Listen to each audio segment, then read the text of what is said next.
Assalamualaikum warahmatullahi wabarakatuh. Kami dari kelompok 6 Ilmu Alam Dasar Keperawatan dengan anggota kelompok Ahmad Dendi Hidayat dengan NIM 2107087, Nisya Aulia Septiani dengan NIM 2107126, Yunisa Husnul Nurjannah dengan NIM 2109341, Della Afriliani Sutario dengan NIM 2109498, Wianeta Nurahmadanti Kristiawan dengan NIM 2109535. Kali ini kami akan membuat video pembelajaran tentang sistem integumen. Video ini kami buat untuk memenuhi salah satu tugas ilmu alam dasar keperawatan kepada Bapak Heri Ridwan S.Kep Nursmen.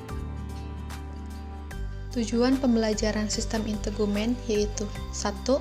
Menjelaskan istilah-istilah dan pembagian region tubuh yang termasuk dalam sistem integumen. 2. Membedakan jaringan-jaringan dalam tubuh manusia yang termasuk dalam sistem integumen. 3. Menguraikan sistem integumen dan dalam struktur dan fungsi tubuh manusia. 4. Menunjukkan organ-organ dalam tubuh manusia yang termasuk dalam sistem integumen. Sistem integumen adalah sebuah proses pembentukan sel dengan pertukaran atau perubahan yang dilakukan secara terus-menerus sebagai bentuk bagian dari komponen sel manusia yang melibatkan peranan pada makhluk hidup bagi kehidupan manusia. Sistem integumen adalah sebuah sistem organ yang membedakan dengan hubungan yang menginformasikan tentang hewan atau manusia dari lingkungan. Sistem integumen manusia ini terdiri dari kulit, kuku, rambut, dan kelenjar. Sistem integumen mampu memperbaiki dirinya sendiri apabila terjadi kerusakan yang tidak terlalu parah atau self-repairing, dan mekanisme pertahanan tubuh pertama atau pembatas antara lingkungan luar tubuh dengan dalam tubuh. Fungsi sistem integumen: 1. Pelindung. 2. Penerima sensasi. Yang ketiga, pengatur suhu. 4. Fungsi metabolik. 5. Fungsi persepsi. 6. Absorpsi. Dan yang ketujuh, ekskresi.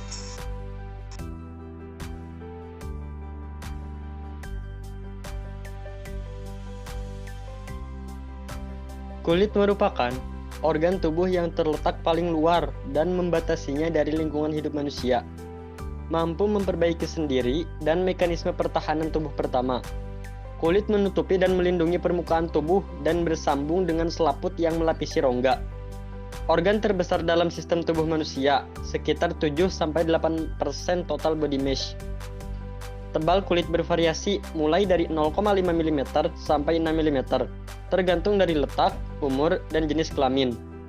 Kulit tipis terletak pada kelopak mata labium minor. Kulit bagian medial terletak pada lengan atas, dan kulit tebal terletak pada telapak tangan, telapak kaki, punggung, dan bahu. 1. Pelindung. Kulit menyediakan proteksi terhadap tubuh dalam berbagai cara. Keratin melindungi kulit dari mikroba, abrasi, panas, dan zat kimia. Keratin merupakan materi dasar penyusun lapisan kulit manusia. Struktur keratin yaitu keras, kaku, dan tersusun rapi serta erat di permukaan kulit.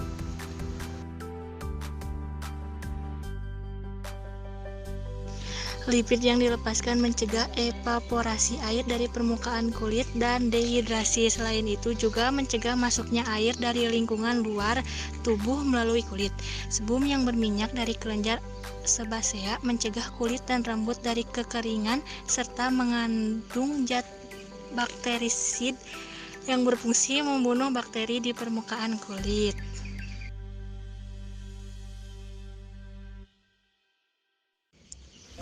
Adanya sebum ini bersamaan dengan ekskresi keringat menghasilkan kadar pH 5-6,5 yang mampu menghambat pertumbuhan mikroba.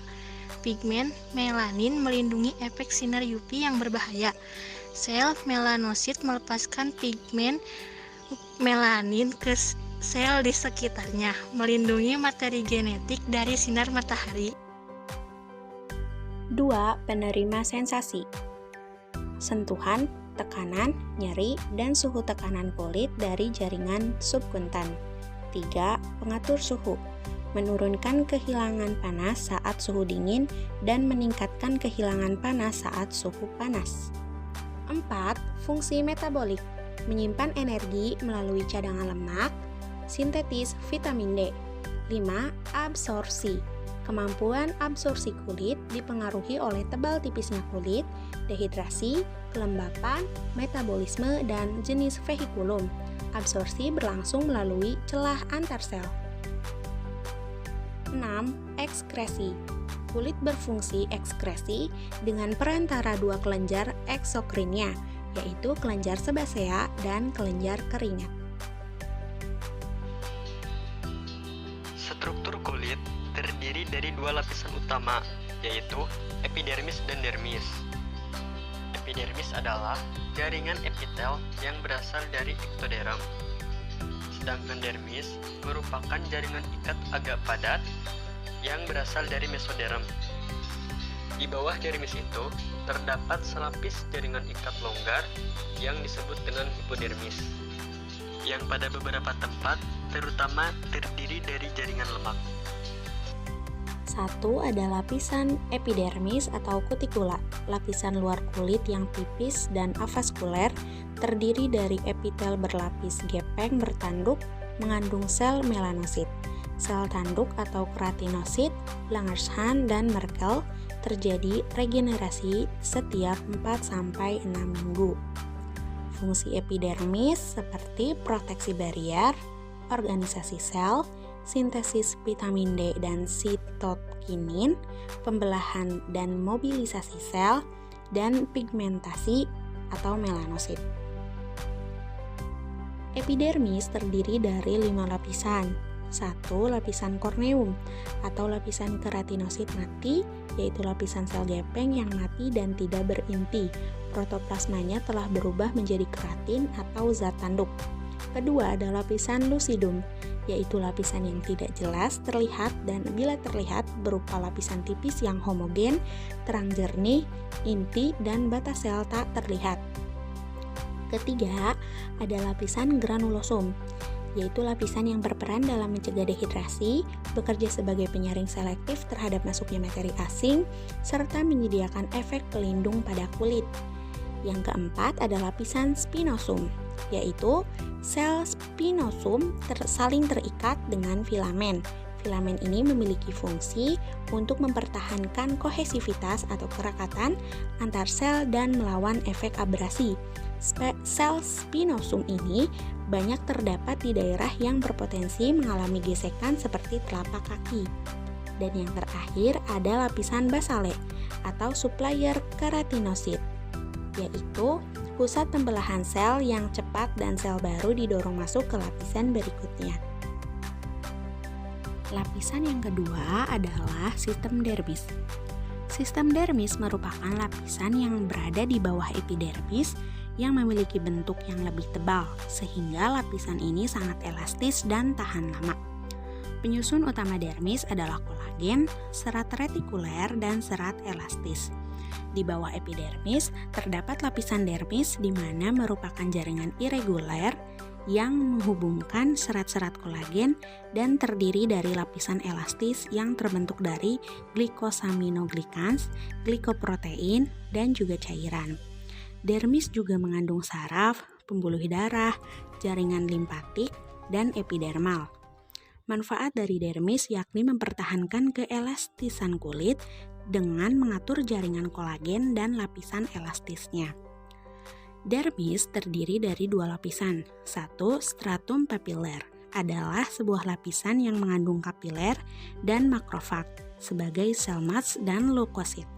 Yang kedua, stratum retikuler adalah sebuah bagian dari dermis yang lebih tebal daripada stratum papiler dalam kelompok besar atau kecil. Dermis terdiri dari 2 bagian. Yang pertama ada lapisan papilaris. Nah, lapisan papilaris ini berbatasan langsung dengan membran basalis epidermis. Lapisan ini saling berpautan secara kasar dengan epidermis oleh penonjolan kulit. Jalinan yang lebih halus dibentuk oleh serat-serat retikuler yang melekat pada pegas dari lapisan bawah epidermis. Selanjutnya yang kedua ada lapisan retikularis. Nah, lapisan ini dibentuk dari jalinan bekas serat kolagen yang bertanggung jawab untuk tahanan kulit terhadap tekanan mekanis. Anyaman serat ini maka insisi kulit tidak menimbulkan lubang bulat, akan tetapi berupa celah. 3. Sistem hipodermis. Hipodermis adalah jaringan ikat di bawah kulit yang mengandung jaringan lemak, pembuluh darah, dan limfa, serta syaraf yang berjalan sejajar dengan permukaan kulit. Fungsi jaringan ini sebagai penahan terhadap benturan ke organ tubuh bagian dalam, memberi bentuk pada tubuh, mempertahankan suhu tubuh, dan tempat menyimpan cadangan makanan. Hipodermis ini warnanya lebih kekuningan, karena di sana ada lapisan lemaknya, kaya akan pembuluh darah, dan juga saraf yang dilalui bersama. Nah, di gambar nomor 1 adalah proses penyembuhan luka. Ini adalah luka gangren yang ada di diabetes mellitus. Awal dari luka ini tidak cepat kering, jadi lukanya nambah parah, yang menyebabkan basah. Basah di sini maksudnya yaitu ada luka, tetapi si lukanya itu tidak sembuh-sembuh. Gambar ini adalah luka yang sudah dibersihkan. Di sana, kelihatan mulai dari epidermis yang berwarna kehitaman, itu yang sudah mengeluarkan pigmen melanosit. Lapisan dermis yang banyak pembuluh darahnya berwarna merah. Kemudian, hipodermis itu lapisan yang berwarna putih yang menempel pada lapisan lemak. Dan yang warna merah gelap sudah sampai ke otot. Itu adalah gambaran lapisan-lapisan kulit dalam proses penyembuhan luka. Rambut terdiri dari beberapa bagian. Yang pertama ada batang rambut, merupakan lapisan terluar yang mengandung keratin. Kemudian akar rambut yang tertanam di dalam kulit dan di sekelilingnya terdapat folikel-folikel rambut. Ujung folikel tersebut membentuk papila akar rambut, yang kemudian papila akar rambut tersebut diselimuti oleh satu lapisan yang disebut sel germinal. Rambut juga terdapat ujung dendrit yang melingkar-lingkar sebagai reseptor raba. Folikel rambut terbentuk sewaktu fetus berumur sekitar 4 bulan. Dari folikel tersebut tumbuhlah lanugo, yang biasanya pada bayi baru lahir. Lanugo dan rambut lain pada bayi akan luluh dan diganti dengan rambut kasar. Rambut terdiri atas medula, korteks, dan juga kutikula. Medula letaknya berada di bagian tengah. Medula berisi keratin dan udara. Adapun korteks yang merupakan lapisan paling tebal dari rambut. Sedangkan kutikula merupakan lapisan terluar rambut. Lapisan rambut terdiri dari 3 macam. Yang pertama, medula. Medula merupakan bagian tengah rambut yang terdiri dari sel-sel yang mengalami keratinisasi. 2. Ada korteks, merupakan bagian terbesar dari rambut, dan terdiri dari sel-sel berbentuk runcing yang mengalami keratinisasi dan banyak mengandung pigmen. Yang ketiga ada kutikula. Kutikula merupakan membran tipis, terdiri dari sel-sel pipih atau gepeng yang mengalami keratinisasi transparan. Secara mikroskopis, tersusun seperti genting, terdiri dari 1-3 lapis sel-sel yang sebagian mengalami keratinisasi. Warna rambut. Warna rambut tergantung pada pigmen melanin yang dikandungnya. Melanin terbentuk oleh melanosit yang terdapat pada lapisan germinal folikel dengan bantuan enzim tirosinase. Otot penegak rambut. Otot penegak rambut ini merupakan suatu otot penegak musculus erector pili yang menghubungkan akar rambut dengan papila dermis. Otot ini akan berkontraksi saat kedinginan ataupun merasa takut. Rambut juga memiliki berbagai macam fungsi, yaitu untuk melindungi kulit dari pengaruh buruk. Misalnya, alis untuk melindungi mata agar keringat tidak jatuh ke mata. Bulu hidung yang fungsinya untuk menyaring udara dan pengatur suhu sebagai pendorong penguapan keringat. Lapisan germinal pada akar rambut bermitosis, sedangkan lapisan atas rambut biasanya sudah mati. Umumnya, rambut tumbuh kurang lebih 1 cm per bulan. Rambut rontok akan diganti oleh rambut baru. Terdapat 3 fase pertumbuhan rambut. Yang pertama ada fase pertumbuhan yang disebut anagen, 2 fase peralihan yang disebut katagen, dan 3 fase istirahat yang disebut telogen. Fase pertumbuhan merupakan sel-sel matrik melalui mitosis akan membentuk sel-sel baru yang menyebabkan terdorongnya sel-sel lebih tua ke atas. Kemudian fase peralihan. Masa peralihan dimulai dari penebalan jaringan ikat di sekitar folikel rambut. Fase istirahat. Fase ini berlangsung kurang lebih 4 bulan. Rambut mengalami kerontokan 50-100 lembar rambut rontok dalam tiap harinya. Selanjutnya, kuku. Kuku merupakan epidermis berbentuk jet tanduk yang terdapat pada ujung-ujung jari tangan dan kaki. Kuku juga dapat tumbuh karena terdapat lapisan germinal pada akar kuku. Pada umumnya, kuku berwarna merah jambu karena merah pada pembuluh darah yang berada di bawahnya.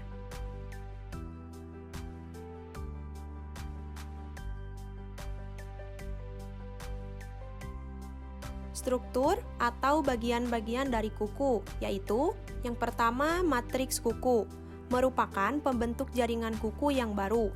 Yang kedua, dinding kuku atau nail well, merupakan lipatan-lipatan kulit yang menutupi bagian pinggir dan atas. Yang ketiga, dasar kuku atau nail bed, merupakan bagian kulit yang ditutupi kuku. Yang keempat, alur kuku atau nail groove, merupakan celah antar dinding dan dasar kuku. Yang kelima, akar kuku atau nail rod, merupakan bagian proksimal dari kuku. Yang keenam, ada lempeng kuku atau nail plate, merupakan bagian tengah kuku yang dikelilingi dinding kuku. Yang ketujuh, lanula, merupakan bagian lempeng kuku yang berwarna putih di dekat akar kuku berbentuk bulan sabit, sering tertutup oleh kulit. Yang kedelapan, eponychium atau kutikula, merupakan dinding kuku bagian proksima, kulit artinya menutupi bagian permukaan lempeng kuku. Selanjutnya yang terakhir ada Pada permukaan dorsal ujung distal jari tangan atau kaki terdapat lempeng keatin yang keras dan transparan, tumbuh dari akar yang disebut kutikula. Kuku juga berfungsi untuk mengangkat benda-benda kecil. Nah, pertumbuhan kuku rata-rata 0,1 mm per hari, sedangkan pembaruan total kuku jari tangan yaitu 170 hari dan kuku kaki 12-18 bulan. Selanjutnya, kelenjar. Kelenjar terbagi menjadi beberapa bagian. Yang pertama, kelenjar keringat. Kelenjar keringat menghasilkan keringat yang terdiri dari air, garam-garam urea, sedikit asam amino, asam lemak, dan amoniak. Keringat berfungsi dalam ekskresi dan keseimbangan tubuh. Kelenjar keringat berada di daerah ketiak dan selangkangan dan bersifat avokrin sehingga keringat bersifat lebih kental dan kadang-kadang berbau. Sekitar 400 ml air dapat keluar dengan cara menguap melalui kelenjar keringat setiap harinya. Keringat juga mengekskresikan garam, karbon dioksida, dan 2 molekul organik hasil pemecahan protein, yaitu amoniak dan urea. 2. Kelenjar ceruminose. Kelenjar ini terdapat pada telinga luar, di mana kelenjar keringat berubah menjadi kelenjar ceruminose. Kemudian ia bekerja sama dengan kelenjar sebasea untuk menghasilkan cerumen atau kotoran telinga. 3. Kelenjar sebasea. Kelenjar sebasea merupakan kelenjar yang melekat pada folikel rambut dan melepaskan lipid yang dikenal sebagai sebum menuju lumen. Sebum dikeluarkan ke folikel rambut lalu ke permukaan kulit. Sebum tersebut merupakan campuran dari trigliserida, yaitu kolesterol, protein, dan elektrolit. Sebum juga berfungsi untuk menghambat pertumbuhan bakteri, melumasi, dan memproteksi keratin. Kesimpulan materi dari sistem integumen yaitu sistem integumen merupakan sistem organ yang membedakan, memisahkan, melindungi, dan menginformasikan manusia terhadap lingkungan sekitarnya. Sistem ini merupakan organ yang paling luas, di mana orang dewasa luasnya mencapai lebih dari 19.000 cm². Sistem integumen meliputi kulit dan derivatnya.